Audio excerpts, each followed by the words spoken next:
je teste la marque Chouette Kit, super Chouette Kit même. Donc si vous voulez savoir ce que ça vaut, c'est maintenant.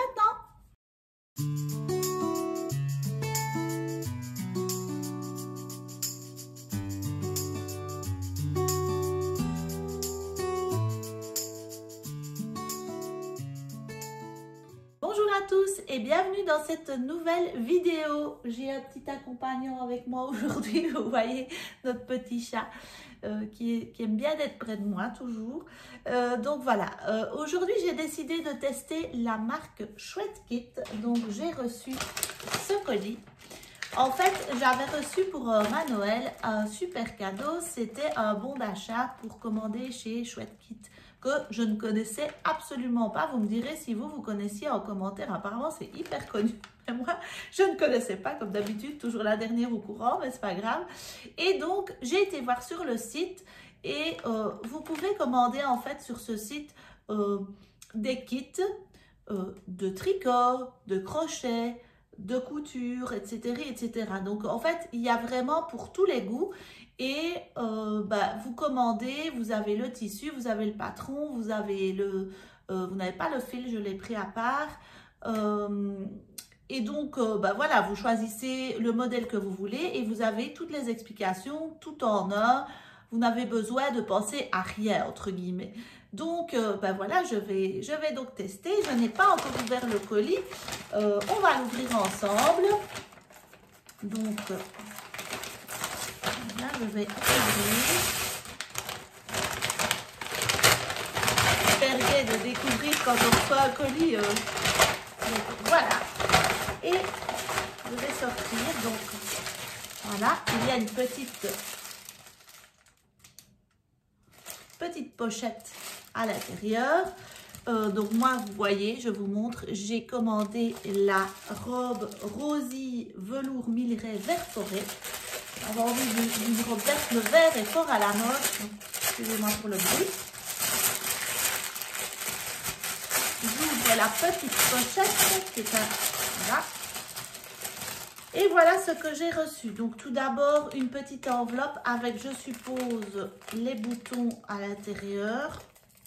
Voilà, on va ouvrir. C'est très très bien emballé. Voilà, des petits boutons noirs. Il y en a 1, 2, 3, 4, 5, 6, 7, 8 boutons. Essayez de ne pas les perdre. Donc voilà, je vous montre. Je sors ça. Alors, vous avez le patron. Donc, voilà, moi, c'est la robe Rosy que je voulais faire. Il y a moyen de la faire en blouse aussi, que je vois. Intéressant, pourquoi pas. Donc, voilà, ça, c'est un patron, tout ce qu'il y a de plus normal. À la différence que je ne vais pas devoir le coller. Ce que je déteste à faire le plus au monde, c'est coller les patrons. Une petite étiquette Chouette Kit. Le tissu qui est un velours Milleray, je pense, vert sapin. Vous le voyez un peu plus clair que ce qu'il n'est en réalité. Il est vert plus foncé. Je vais le mettre plus loin, peut-être, voilà. Parce que ça ira bien avec mon teint. Hein, on essaye. Et normalement, j'avais du fil. Ah oui, il est dedans. Donc, parce que pour coudre cette robe, il fallait du fil. Et donc, j'ai commandé du fil vert. C'est pas tout à fait le même vert. Regardez. Ouais. Bon. Made in France. Je ne sais pas du tout quelle marque de fil c'est. Et j'ai repris du en rose. Voilà, parce que j'avais juste assez pour ça.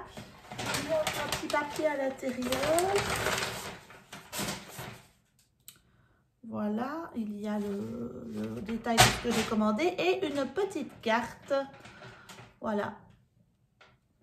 Donc voilà, je vais tester ça. Je vais découper le patron. Je vais le décalquer d'abord. Et puis voilà, on va tester. On va voir ce que ça donne, cette robe verte. Et vous allez suivre mon parcours Chouette Kit en direct et puis je vous dis ce que j'en pense après et si ça vaut la peine d'essayer Chouette Kit. Voilà.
j'ai doublé tout l'intérieur. Donc ça, c'est l'intérieur. Donc je trouve ça super beau parce qu'il n'y a aucune couture apparente. Regardez, vous voyez ici, c'est la manche.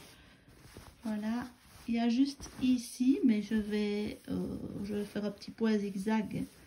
Je ne prendrai pas ma surjeteuse, comme ça je serai en vert. Et ici, je pense que je vais faire un ourlet rapporté. Donc, c'est-à-dire avec un billet qui sera fait avec ce tissu-là. Et donc, si je le retourne, je vais le retourner. Là, je l'ai retourné. Et donc, voilà, vous voyez, c'est doublé. C'est super bien fini, quoi. Il n'y a pas de couture apparente à l'intérieur. Donc, je suis trop contente parce que ça, c'était pas proposé dans le kit. Mais voilà, je me suis dit, allez, pourquoi pas. C'est super beau, je trouve. Donc voilà ce que ça donne jusqu'à présent. Ça fait genre petit boléro, je trouve ça trop mignon. Ce que je voudrais bien faire, c'est pouvoir mettre maintenant la jupe, la prendre en sandwich avec la doublure. Comme ça, j'aurai vraiment aucune couture apparente. Mais le problème, c'est que ici, ici c'est ouvert en deux. Donc comment est-ce que je vais faire? Il faut que je trouve une petite astuce, je ne sais pas. On va voir.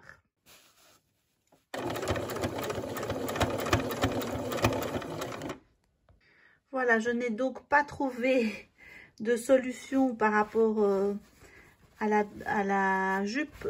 Je ne l'ai donc pas mise en sandwich, je ne l'ai donc pas prise en sandwich.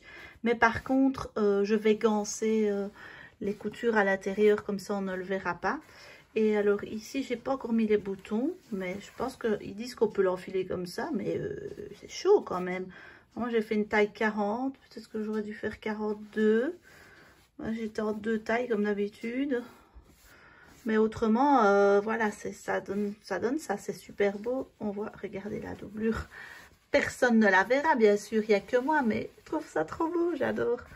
Voilà, et c'est beau ouvert aussi, en fait. Je ne sais pas s'il faut mettre les boutons, en fait. Je vais le faire, mais voilà.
Je vais faire la conclusion de cette vidéo et j'arrive donc à la fin de ce processus de couture avec le kit de chez Chouette Kit.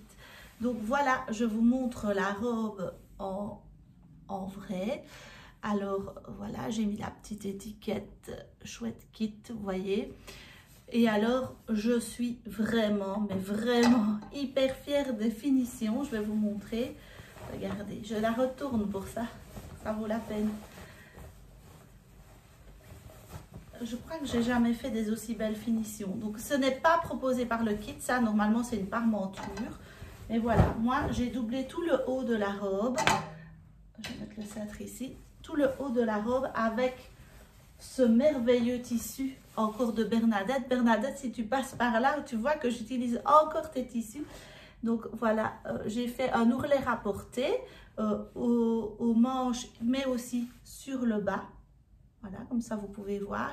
Et donc en fait, elle est tout aussi belle de l'extérieur, je trouve, que de l'intérieur. Donc, j'ai fait un ourlet rapporté. C'est quoi un ourlet rapporté? C'est que vous cousez endroit contre endroit une petite pièce, voilà, un genre de petit billet comme ça. Et puis, vous le rabattez vers l'intérieur. Ce qui veut dire que quand vous bougez un peu, qu'on voit un peu l'ourlet, ben, on voit cette petite pièce qui est super belle. En plus, c'est vraiment un super tissu de Bernadette. Donc ça, c'est pas livré dans le kit, hein, je tiens à le dire. Mais bon, vous pouvez trouver, enfin, vous avez bien des chutes de coton chez vous. Vous pouvez le faire sans problème. Voilà. Et alors, regardez ici, il n'y a pas de couture aux manches parce que j'ai pris la manche en sandwich. Et donc, à l'intérieur, il y a 0 couture. Et je tiens à dire, je n'ai pas utilisé une seule fois ma surjeteuse. Donc, c'est des finitions splendides, mais à la machine à coudre. Enfin, splendide. Je me jette un peu des fleurs, mais franchement, je les trouve vraiment belles. Elle est qualitative, quoi. Et alors ici, j'ai simplement fait un petit point zigzag avec le fil vert parce que à la surjeteuse, avec du fil blanc, j'avais envie vraiment que ce soit super bien fini. Et donc, voilà. Et donc, et alors, oui, et ici, j'ai gancé l'endroit où il y a les fronces, vous voyez. Donc, j'ai de nouveau mis ce petit billet là, comme ça, qui est en fait une ligne de ce tissu-ci, tout du long. Et donc, en fait, je pourrais, mon mari me disait, mais tu pourrais la porter carrément dans l'autre sens. Ben, franchement, à part qu'on voit quand même un tout petit peu la couture ici, bien qu'on la voit très très peu, parce que de nouveau, je l'ai surjeté enfin, avec un petit point zigzag tout simplement. Donc c'est aussi pour vous montrer qu'en fait on n'a pas besoin de surjeteuse. Moi je suis très contente pour les jerseys et tout, mais quand on coud du chêne et trame, évidemment que la surjeteuse ça va toujours plus vite, etc. Mais là je trouve que les finitions, alors ça prend un petit peu plus de temps, bien que je suis même pas vraiment sûre, mais les finitions elles sont super qualitatives. Et donc le kit en lui-même, si vous débutez la couture, c'est vraiment idéal parce que c'est vraiment des pièces qui sont assez faciles à coudre. Franchement, celle-ci, il n'y avait vraiment pas de difficulté particulière. Peut-être juste les fronces, mais franchement, c'est quand même c'est très bien expliqué, donc il n'y a pas de souci. Le seul truc que j'ai pas fait, j'espère que ça ira, c'est que j'ai pas lavé mon tissu. J'étais tellement pressée de le coudre et je sais pas pourquoi, j'y ai pas pensé. Et ça, par exemple, c'est des petits conseils qu'ils pourraient mettre dans le livret, qu'ils ne mettent pas parce qu'ils mettent des petits conseils vraiment pour les débutants. N'hésitez pas à essayer de faire des fronces sur un autre tissu. Ils expliquent vraiment comment faire. Et je trouve que ça, c'est chouette. Mais par contre, je me dis que, voilà, les petits conseils, n'oubliez pas de laver votre tissu. Cas pour moi, ça m'aurait fait, voilà, ça aurait été chouette. Maintenant c'est du coton, donc je pense pas que ça va bouger. Et le velours ici, oh regardez, il est super beau, la couleur, j'adore cette couleur. Donc voilà, et alors il y a vraiment, je me disais, je me prendrais bien un kit de tricot pour débutants ou de crochet pour débutants. Il y a plein de chouettes trucs. Donc si vous aimez bien, franchement, foncez. C'est une marque française, voilà, c'est européen, il n'y a pas de souci, c'est vraiment chouette. Donc c'est le cas de le dire, c'est super chouette. Donc ben voilà, j'espère que cette vidéo vous a plu. N'hésitez pas à vous abonner. Et ben, je vous dis à la prochaine pour une prochaine vidéo. Bye bye!